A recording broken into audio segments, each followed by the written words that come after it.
पति विदेश में रहता है, पत्नी ससुराल में रहती है। पूरी रात अपने पति से फोन पे बातें करती रहती है।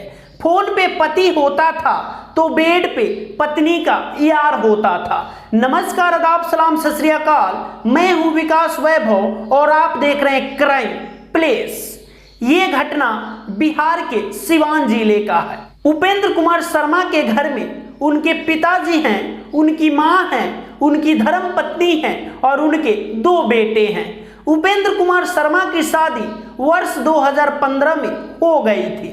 उपेंद्र कुमार शर्मा के 2 बच्चे हुए 2017 तक। 2017 के बाद उपेंद्र कुमार शर्मा का पारिवारिक स्थिति काफी खराब चलने लगा। आर्थिक स्थिति सुधारने के चक्कर में उपेंद्र कुमार शर्मा सोचे कि विदेश चले जाते हैं, कुछ रुपया कमा के लाऊंगा और गांव में ही कोई बिजनेस कर लूंगा। उपेंद्र कुमार शर्मा विदेश चले जाते हैं वर्ष 2017 में। सब कुछ सही चल रहा था। पत्नी भी अपने पति से काफी खुश थी। घर में पिताजी तो थे ही कोई काम करने के लिए, लेकिन उनकी पत्नी कोई काम के लिए आसपास के लोगों को भी बोल देती थी। लोग भी उनके काम को कर देते थे क्योंकि पता था उन्हें कि इनके पति विदेश हैं और इनके ससुर जी काफी बुजुर्ग हो चुके हैं। इसीलिए लोग दया की भाव से उनके कोई भी काम को कर देते थे। उसी सिलसिले में दोस्ती हो जाती है पास के ही एक युवक से। युवक भी शादीशुदा था, उसके बावजूद भी उपेंद्र की पत्नी से उसकी नजदीकियां बढ़ने लगी। वो बार बार जाता था और उसकी पत्नी की तारीफ करने लगता था कि भाभी आप बेहद खूबसूरत हैं, आपके बात करने का तरीका काफी अच्छा है, आप काफी पसंद आती हैं मुझे। भाभी भी इतराने लगी, शर्माने लगी और उसके प्यार के चक्कर में उलझ गई। भाभी भी उसके प्यार की आदी हो गई। वो भी भाभी से बेहद प्यार करने लगा। दोनों की दोस्ती प्यार में बदल गया, कब पता ही नहीं चला। पति उपेंद्र कुमार घर पे नहीं थे, वे विदेश में थे। यहाँ पे कुछ और पत्नी गुल खिला रही थी। नंबर एक्सचेंज हो गया उस लड़के से। पूरी रात बात भी होने लगी। दिन में भी जब टाइम मिलता था तब उससे बात हो जाती थी। बातों का सिलसिला जारी रहा। उसके बाद आता है मिलने का सिलसिला। रात में पत्नी अपने यार को अपने कमरे में बुला लेती है, दरवाजा बंद कर देती है और अपने पति के पास फोन लगा देती है। पूरी रात पति से फोन पे बातें करती है और पूरी रात यार उसके पत्नी के साथ शारीरिक संबंध बनाते रहता है। ये सिलसिला लगभग कई सालों तक चलता रहा। ये पता चल गया ससुर जी को तो वो अपने बेटे के पास फोन लगाते हैं और कहते हैं कि तुम्हारी पत्नी बदचलन हो चुकी है, किसी और के साथ इसका नाजायज संबंध है। बेटा पिता के बात पे विश्वास नहीं कर पाता था क्योंकि वो बोलता था पूरी रात तो मेरी पत्नी मुझसे बातें करती है और पिताजी बोल रहे हैं कि रात में किसी और के साथ सोती है। लगता है पिताजी का दिमाग खराब हो गया है, पिताजी सेठिया आ गए हैं। लेकिन क्या पता था कि रात में फोन पे तो मैं होता हूं, लेकिन बेड पे उसका यार होता है। बात चलती रहती है और इधर शारीरिक संबंध भी उसका यार उसके साथ बनाते रहता है।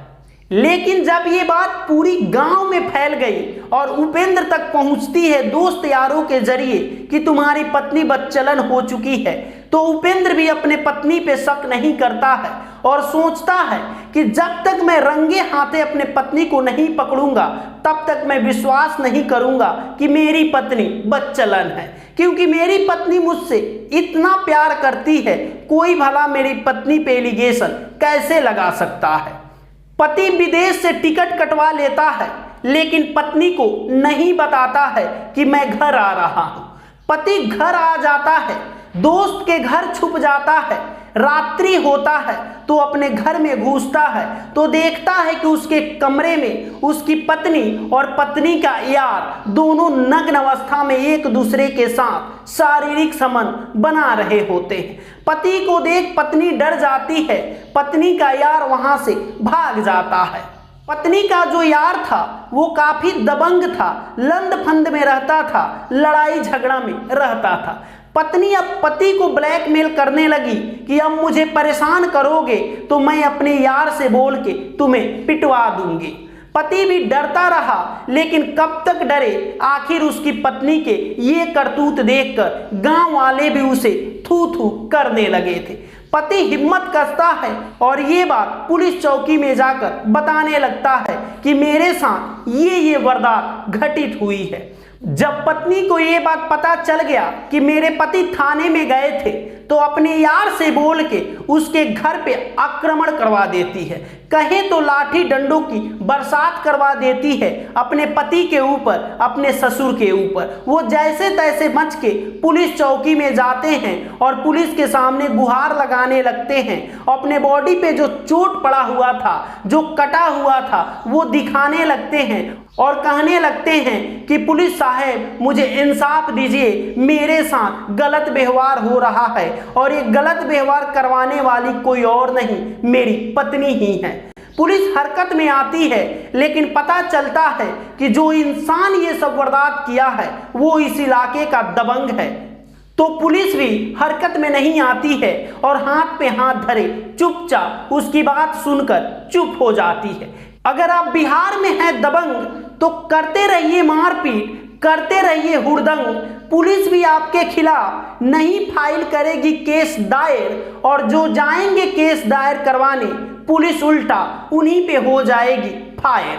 क्योंकि भैया ये बिहार है और यहाँ पे नेता सत्ता के लिए लड़ते हैं, विकास के लिए नहीं। जनता मरती रहे फर्क नहीं पड़ता है, कुर्सी नहीं जानी चाहिए। खैर, हम बात करते हैं उपेंद्र कुमार शर्मा की। उपेंद्र कुमार शर्मा पुलिस स्टेशन में जाकर गुहार लगाते रहे, लेकिन उनकी बातों को कोई नहीं सुन रहा था। उपेंद्र कुमार शर्मा मीडिया का सहारा लिए।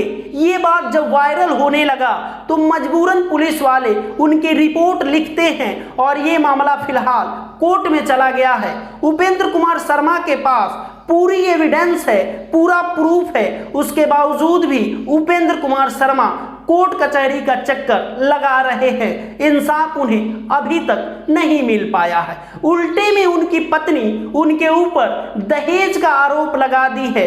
कई तरह का आरोप लगा के उस बेचारे को ऐसे घड़ी में खड़ा कर दी है कि ना वो घर का रहा ना घाट का। परिवार भी नहीं बच पाया और कोर्ट कचहरी का चक्कर लगाते लगाते जितना पैसा उसके पास बचा था वो भी खर्च हो गया। उपेंद्र कुमार शर्मा जब विदेश में जॉब कर रहे थे तो वहां से जो भी पैसे भेजते थे उनकी पत्नी वो पैसों का गलत इस्तेमाल करती थी, अपने यार को देती थी। यार ट्रैक्टर खरीद लेता है। यार और उसकी पत्नी दोनों जाते हैं शहर में, होटल में रुकते हैं, रंगरेलियां मनाते हैं, एक दूसरे के साथ शारीरिक संबंध बनाते हैं। लेकिन वो पत्नी एक पल के लिए भी नहीं सोच सकी कि मेरे पति इतने मेहनत से पैसे कमाते हैं, इस पैसे को मैं गलत जगह क्यों बहा रही हूं। फिलहाल उपेंद्र कुमार शर्मा का पूरा परिवार तितर बितर हो चुका है। उनके जो 2 बच्चे थे उन्हें भी लेकर उनकी पत्नी फरार हो चुकी है। पता ही नहीं चल पा रहा है कि वो कहां गई है और उसका यार भी लापता है। अब आप ही बताइए कि इस पूरी वारदात में दोषी कौन है और किसे कितनी कठोर सजा मिलनी चाहिए। यही है आज की कहानी। कल मिलेंगे किसी और नई कहानी के साथ। नमस्कार, चैनल को सब्सक्राइब कर लीजिएगा। जय हिंद।